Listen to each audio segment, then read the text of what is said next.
I'll never forget that day at the office when everything changed. The daily hustle, the endless ping of email notifications, and the murmur of my coworkers became the backdrop for what would become the most extraordinary experience of my life. I was buried in a mountain of documents that seemed to multiply on my desk when, without warning, a sharp pain pierced my chest like a burning arrow. The pain was so intense that for a moment I thought it was simply the result of weeks of accumulated stress from working without rest. However, something inside told me this was different. I tried to stay calm, but my body began to react strangely. An intense heat sensation spread from my chest to each limb, and the world around me began to blur like a watercolor in the rain.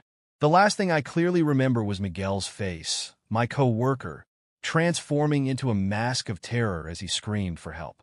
His words reached my ears as if I were submerged underwater, distorted and distant. The physical world began to fade, colors mixed in a chaotic dance, and then everything stopped. The silence that followed was unlike anything I had experienced before. It wasn't the silence of an empty room or a quiet night. It was a silence that seemed to have its own substance, as if I could touch it. I found myself floating in a space where time and gravity seemed like obsolete concepts. The peace I felt in that moment was so profound I could almost taste it. That's when I saw it. A light that defied any earthly description. It wasn't simply bright. It was warm, welcoming, and somehow conscious. It approached me, or perhaps I was approaching it, and with each passing moment, I felt my being fill with an understanding that went beyond words. And then I saw him. His presence was unmistakable, though different from any artistic representation I had ever seen. Jesus was there, radiant with love and compassion, with a gaze that seemed to contain all the wisdom of the universe. Tears began to flow from my spiritual eyes, tears I didn't know I could shed in this state. "Come with me," he said with a voice that resonated not in my ears, but in the very essence of my being. "There's something you need to see." His hand extended toward me was an invitation impossible to refuse. Any fear I might have felt transformed into burning curiosity as he guided me beyond the limits of reality I had known all my life. What followed was a journey that would forever transform my understanding of the universe and life itself. The golden gates that rose before us were more imposing than any earthly structure, but it wasn't their physical grandeur that left me breathless, but the energy they emanated. As they slowly opened, a symphony of celestial voices filled my being, a melody that seemed to contain all humanity's prayers and hopes. The space revealed before my eyes defied all earthly logic. It was a place where love took physical form, where thoughts manifested as light, and where each soul shone with its own unique luminescence. I saw gatherings of loved ones that transcended time and space, embraces that contained eternities of love and forgiveness.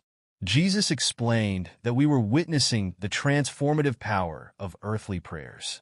Each plea, each thanks, each word of sincere love sent toward heaven manifested here as a stream of luminous energy. Angels, beings of pure light, worked tirelessly channeling these energies and transforming them into tangible miracles. I paused at a particularly fascinating section of the celestial office, where angels worked with precision that defied all human comprehension. Each of their movements was a perfectly choreographed dance, transforming prayers into tangible manifestations of divine grace. I watched as they took what appeared to be fragments of pure light and molded them with infinite care, infusing them with specific intentions and unconditional love. One angel in particular caught my attention. Its golden aura pulsed with a rhythm that reminded me of a heartbeat, and in its hands it held what appeared to be a drop of crystalline light. "This," Jesus explained, noticing my curiosity, "is the answer to a mother's prayer who hasn't slept in 3 days, caring for her sick child. Watch."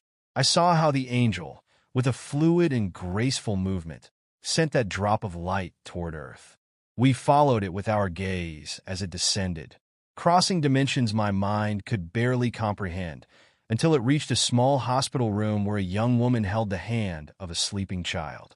The moment the light touched them, I saw color return to the little one's cheeks, and how his mother's tense shoulders relaxed for the first time in days. As we observed that moving scene in the hospital, Jesus gently placed his hand on my shoulder and whispered, "Do you understand now the power of a single prayer?" I saw how the healing energy continued flowing, creating a halo of light that enveloped both mother and child.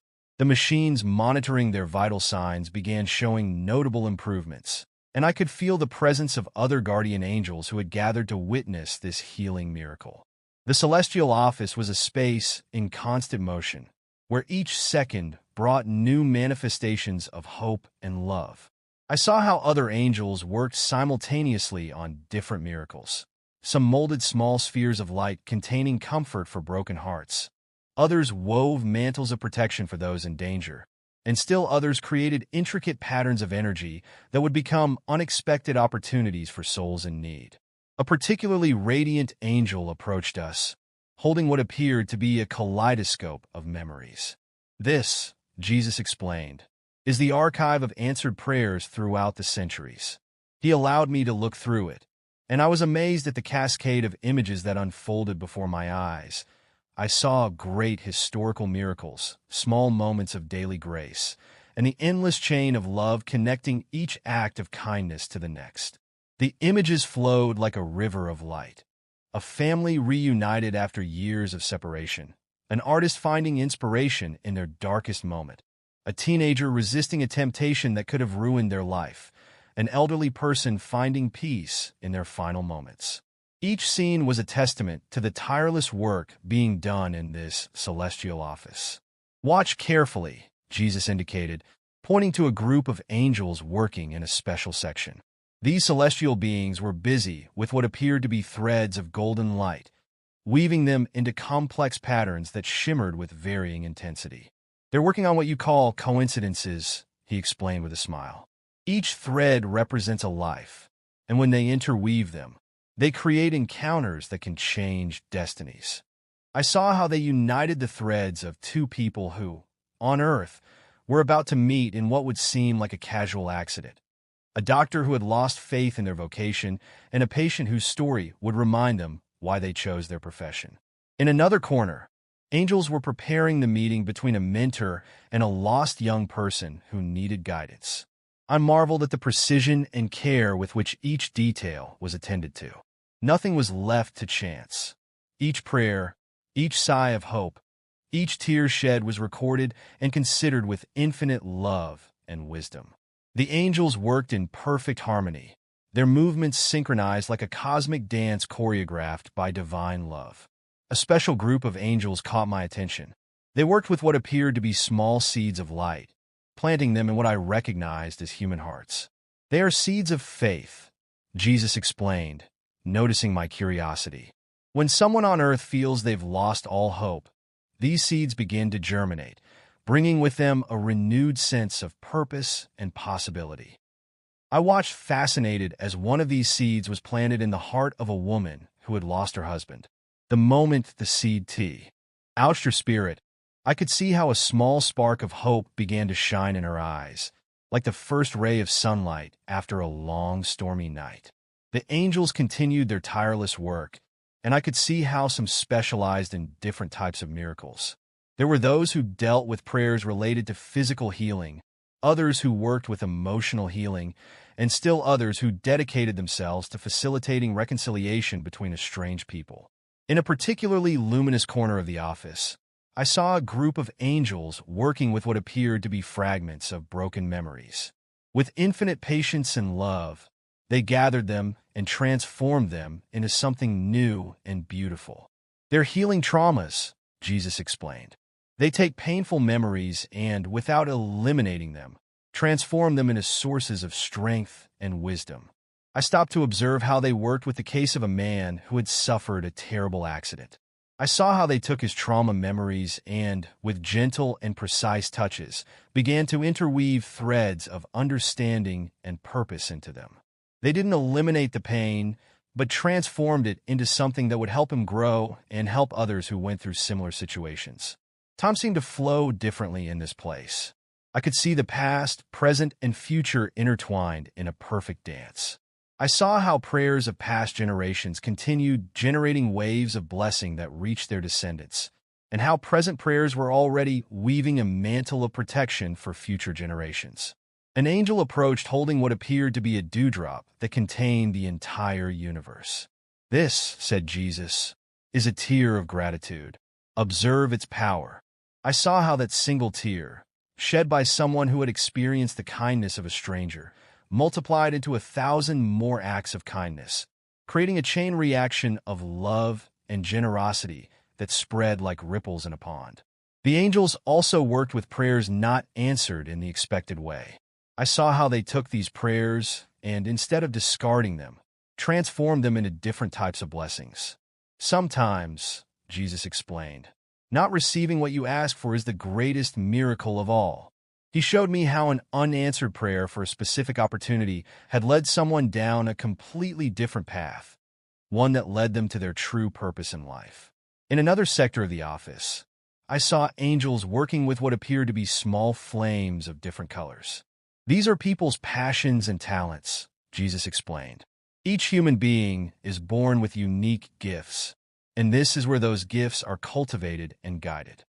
I observed how they nurtured these flames, helping them grow and find their specific purpose in the great tapestry of life. I marveled at the complexity and beauty of the entire process. Each prayer, each hope, each dream was treated with infinite care and attention. Nothing was too small or insignificant to be considered. I saw how even the simplest prayers, a child asking for courage on their first day of school, an elderly person praying for a good night's rest, were attended to with the same love and dedication as the great petitions for healing or transformation. As we continued observing, I noticed that some angels worked with what appeared to be knots of dark energy. "These are human worries and fears," Jesus explained. I saw how, with infinite patience and love, they untangled these knots and transformed them into light. Each dissolved worry became a new opportunity for growth and learning. While observing the process of transforming those knots of worry into light, a particular angel caught my attention. Their movements were different from the others, more measured and contemplative. Jesus, noticing my curiosity, brought me closer to them.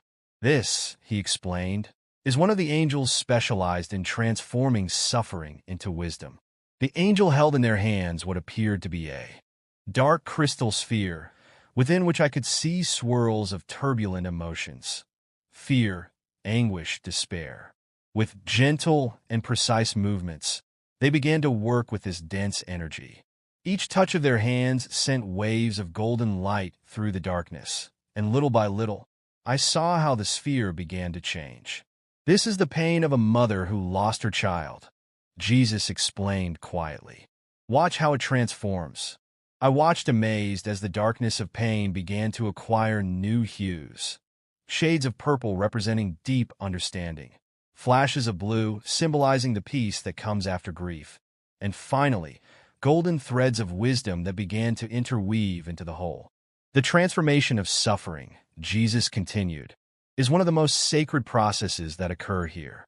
We don't eliminate pain, because pain also has its purpose. Instead, we transform it into something that can give light to others." I saw how the angel completed their work. The sphere that was once full of darkness now shone with a soft, multicolored light, like an opal. "This mother," Jesus explained, "will use her experience to help other people who have lost loved ones. Her pain will become a beacon of hope for others." We moved to another section of the celestial office, where a group of angels worked with what appeared to be strands of time. Their hands wove past, present, and future into a complex and beautiful tapestry. "This is where generations are interwoven," Jesus explained. "Each decision, each act of love, each lesson learned affects not only the present, but reverberates through time." He allowed me to see how a simple act of kindness performed by someone decades ago had created a chain of events that continued bearing fruit in the present. I saw how a grandmother's love for reading had been transmitted through generations, inspiring writers, teachers, and dreamers in her family. In another corner, a group of angels worked with what appeared to be seeds of light of different colors. These are dreams, Jesus explained. Each color represents a different type of human aspiration. I saw golden seeds of creativity, silver seeds of knowledge, pink seeds of love, each waiting for the perfect moment to be planted in a human heart. I watched fascinated as they carefully selected each seed, examining it from all angles before sending it to its destination. Timing is crucial, Jesus commented. A dream planted at the wrong time can wither, but planted at the right moment, it can change the world. I saw how one of these seeds was planted in the heart of a young person who had lost hope. It was an emerald green seed, bright and full of life. It's a dream of healing, Jesus explained. This young person will become a great doctor, though right now they think they've failed in life. The angels continued their tireless work, and my attention was drawn to an area where several of them worked with what appeared to be fragments of broken light. These are interrupted prayers, Jesus explained. Prayers that people started but never finished, heart's desires they never dared to express completely. With infinite patience and love, the angels collected these fragments and completed them with their own light, transforming them into complete prayers. Divine love, said Jesus, understands even what cannot be expressed in words. In an especially luminous corner, I saw a group of angels working with what appeared to be crystal hearts. Some were cracked, others completely broken, and some barely held together by threads of hope. This is the emotional healing section, Jesus explained. This is where broken hearts are restored. I watched in wonder at the process. The angels didn't simply glue the broken pieces back together. Instead, they fused the edges with liquid gold, creating unique and beautiful patterns in each repaired heart. Scars, said Jesus, are maps that show where the soul has been and what it has overcome. We don't eliminate them, we transform them into something beautiful. My attention was caught by an angel working alone in a quiet corner. In their hands, they held what appeared to be a time bubble, within which I could see frozen moments of someone's life. This is an angel of crucial moments, Jesus explained. They specialize in identifying turning points in people's lives. Those moments where a small intervention can change the entire course of a life. I saw how the angel carefully studied each moment, looking for the perfect opportunity to insert what appeared to be a spark of divine inspiration. Sometimes, said Jesus, all it takes is a thought at the right moment, a kind word from a stranger, or even a small setback that makes you take a different path. As we watched, the angel found the perfect moment and, with a precise movement, inserted the spark into the time bubble. I saw how that simple act created waves of change that extended into the future, transforming not only that person's life, but also the lives of all those around them. A movement in another part of the office caught my attention.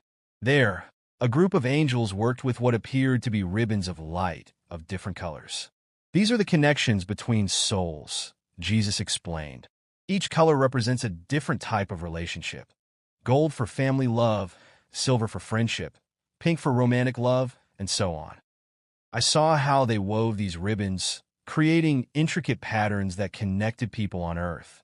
Some connections were strong and bright, others thin but resilient, and some seemed worn and in need of repair. The angels worked diligently, strengthening weak bonds, repairing damaged ones, and sometimes gently helping to untie those that no longer serve their purpose. Relationships, said Jesus, are one of the greatest catalysts for spiritual growth. Each encounter, each connection, each challenge in a relationship is an opportunity to grow in love and understanding.